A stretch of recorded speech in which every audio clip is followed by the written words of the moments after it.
The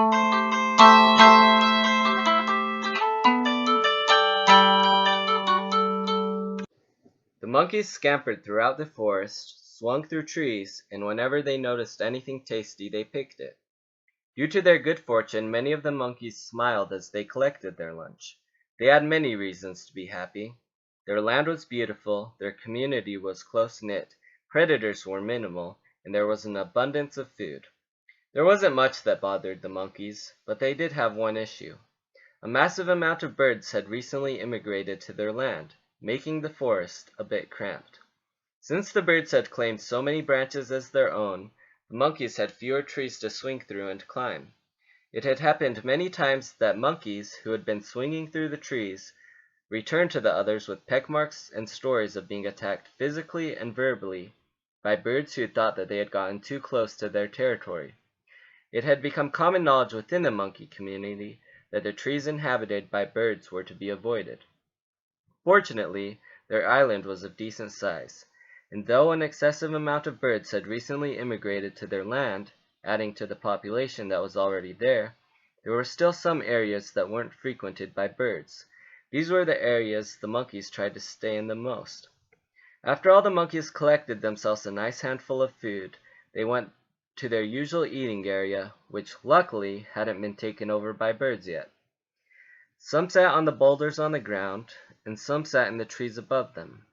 As they bit into their food, the sounds of the nearby sea and bird chirpings filled their ears. Between chewing, there was much talking. Some of the elderly monkeys talked about the food they were eating. Some of the middle-aged monkeys talked about their children.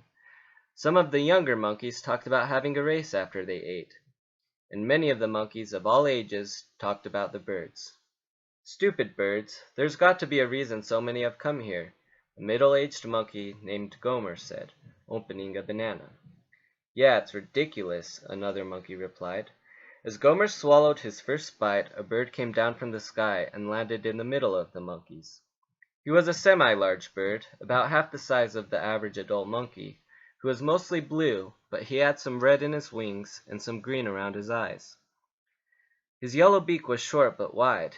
He had thin pink feet and a short tail with ruffled feathers. "Hello, monkeys," the bird said, looking around the group of monkeys. The monkeys looked at the bird, and a few replied with confused hellos.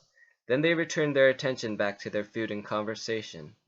They were puzzled by the bird's interaction with them, because the majority of birds thought monkeys were annoying creatures to be avoided. And even the birds who weren't particularly bothered by monkeys avoided them, because if other birds saw them associating with monkeys, they might be labeled as peculiar. There were many respectful monkeys who didn't deserve a bad reputation, but since there were some monkeys who did things like pulling other creatures' tails for fun, or throwing things at others, also for fun, a lot of creatures, including most birds, viewed monkeys as annoying attention seekers to be avoided. Since Gomer knew that interaction with birds was rare, he decided he would use the opportunity to ask why so many birds were coming to their island. He cleared his throat and said, "So why?" "I just came to check the food here," the bird said loudly, not hearing Gomer because of the rambling of the other monkeys. He spoke too loud to be ignored, so most of the monkeys gave their attention back to him. "Of course, usually I eat at the island across the waters from here, but it's always nice to see if the food is larger and juicier on the other side." The bird noticed the movement in the ground. "Oh, here's a worm," he yelled. The bird pecked into the ground, lifted the worm out, tilted his head, and let the worm fall down his throat. The bird sounded, wearing a disappointed face. "Well, it's food, but I got to say that wasn't a very juicy one. I hope that not all the worms here are like that." The bird hopped over to a monkey and looked at what she was eating. "Wow, is that a banana?" he yelled. "I got to say, that's a pathetic little thing. The bananas at the land I usually eat at are 10 times that size. They are longer than your arms and twice as thick. They also look a lot tastier." The monkey who was eating the banana shrugged her shoulders and continued eating. She wasn't sure if she believed the bird. The bird turned to another monkey. "Wow!" he screamed. "Are those blackberries?" The monkey with a handful of blackberries looked up at the bird. He nodded his head, then threw one of the berries into his mouth. "Wow, those are tiny!" the bird yelled. The blackberries at the land I usually eat at are as big as your head. They are so big most monkeys can't even finish a whole one by themselves. They have to share them with others. Those look so small you could eat them in one bite." The monkey looked down at his handful of blackberries, and a small frown came over his face. "I want a blackberry as big as my head," he mumbled. He continued to eat his blackberries, but without the contentment he had moments earlier. "I know what you mean," the bird replied. "If I was a monkey and I knew other monkeys were born at places with way bigger food, I'd wish for their food too. Well," the bird let out a sigh, "if your fruits are this bad, I can only assume all the worms and bugs are bad here too. I'm never coming back here ever again. I'm not going to travel extra distance to get food from this island, when the food at the other island is twice as nice and closer to where I usually am. Bye, monkeys." With a pleasant smile on his face, the bird flapped his wings and rose a few feet off the ground. Then a monkey stood up from the rock he was on and screamed, "Wait!" The bird stopped flapping his wings and fell back to the ground. "Yes?" he asked. "How far is this land of bigger food?" asked the monkey. "Oh, not too far from here," the bird replied. "Depending on your transportation, it might only be a few hours. If you could find some trees or thick branches that have been blown down by strong winds or hit by lightning, you could use them to get to the island in less than a day. If you ever want to go to the shore by the rocky hillsides," the bird pointed with a wing, "and paddle straight away from there. It's a large island and you can't miss it." "And you're absolutely sure the food is larger?" the monkey asked. "Positive. I've lived on the island most of my life, and I know it better than my left foot," the bird said, lifting his mentioned foot. After dropping his foot back to the ground, he started flapping his wings. "Okay, bye, monkeys. I'm going back to the island with better food." The monkeys watched as the bird flew away. The monkeys spent the next few hours talking about the new promised land where the fruit was larger and tastier. "Everyone is already so happy here. Why ruin a good thing? There's no reason to travel the waters. But did you hear him? Imagine bananas bigger than our arms." "What if he's not even telling the truth?"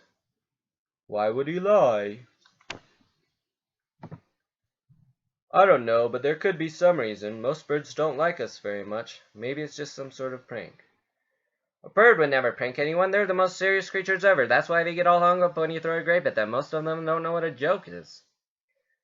"Maybe the bird wants us gone so they have more land. Maybe the bird actually lives here. There's still forest area they haven't stolen from us yet, and I don't think land is the bird's main problem. If anything, it's competition for food, and we don't eat much of the same things as them." "Maybe you're right. We could go check it out, I guess. If the food's not bigger, we could just come back." "I mean, I'd be up for it as long as some others are." And so these conversations filled all their heads, and by dinner time almost all of them had an opinion on whether or not they should attempt to travel to the land of supposedly bigger food. Dinner was at the same place they had lunch, and it started out relatively quiet, with the monkeys eating and talking peacefully, a lot of them still talking about the land of bigger food. Then Jim, a tall, wide-shouldered monkey, stood up off his rock and threw his half-eaten banana to the ground. "This banana pisses me off!" he yelled. He pounded the banana with his foot, while waving around his arms. "It's so tiny! I want a banana bigger than my arms! This banana does not cut it! I want bigger! I want better! I hate this puny piece of crap!" He felt breathless after he was done complaining, and so he panted. The monkeys around him stared, and his wife felt embarrassed for him. "Come on, Jim," his short, wide-hipped, patient-eyed wife, named Pam, said. "We have food to eat, and that's what matters. The size of your food doesn't matter. You can just eat 2 bananas if one isn't enough." "Pammy, do you realize how ignorant you sound right now?" Jim said, shaking his finger at her. "If I eat 2 bananas, I have to do unwrapping twice. With 1, I only have to do it once. I don't want all that extra work," he said, waving around his arms to accentuate his points. "Plus, don't you realize that bigger bananas are juicier and taste better? I just want a frickin' bigger banana. Is that so wrong?" Pam turned her head towards the ground and made an exasperated face. Then she turned her head back to Jim and gave him a tight-lipped, tight-eyed frown. Jim knew she was annoyed with him, but at the moment he didn't care. All he cared about at the moment was getting a bigger banana. As much as I think Jim is overreacting over his banana, an older monkey named Billy said, I think it would be worth it to go. I mean, all we would have to do is spend one day crossing the water.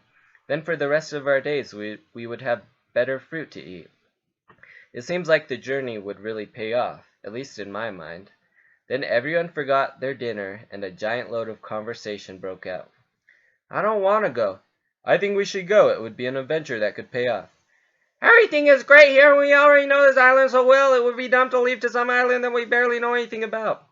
This is stupid. We don't even know if the fruit is even larger. We're relying on the word of some random bird. Let's just stay. I say we go. Well, let's at least take a vacation there. We don't have to stay forever, but let's at least go for a short vacation.